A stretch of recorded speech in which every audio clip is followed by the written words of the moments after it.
13th, 1988 was just like any other day for 29-year-old Rebecca Wight, until she was brutally killed for being herself. That day, Rebecca and her girlfriend, Claudia Brenner, were hiking and camping along the Appalachian Trail in Pennsylvania. They parked their car at Dead Woman Hollow and then hiked into the Michoud State Forest where they set up camp. The couple had been together for 2 years, and they were really excited to spend some time together. Shortly after this, Rebecca ran into a man at a public restroom near their campsite named Stephen Roy Carr, who was a drifter. He asked if she had a cigarette. She told him no because she didn't, and then hurried back to Claudia. The man was giving her a really bad feeling, so the couple moved to a more private campsite. Stephen began stalking the couple, and when they ran into him again, they moved to a third location to get away from him. With things seeming to calm down, the two ate dinner and began to have sex. This is when Stephen, who was watching them from the bushes, opened fire. He shot at the women 8 times. Claudia was hit 5 times in her arm, face, head, and neck. Becca was shot twice in the head and back, which made her liver explode. Becca was unable to stand up, so Claudia managed to hike 4 miles to the road where she flagged a car down for help.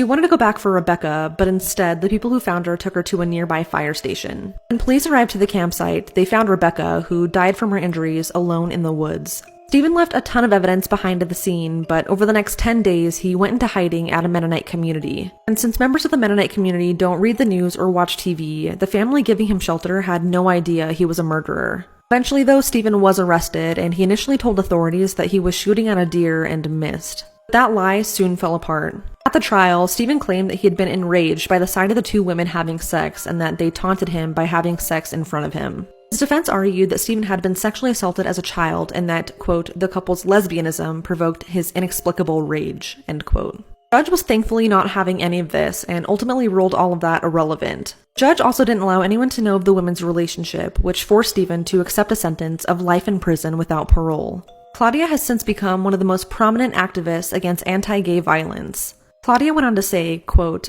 the man who killed someone I love and almost killed me had no other information about us other than the fact that we were lesbians. I almost died because I am a lesbian. The more people identify with Rebecca and me, the more they realize that it could be their sister or brother or daughter or friend. I think Rebecca would be really proud of me, end quote.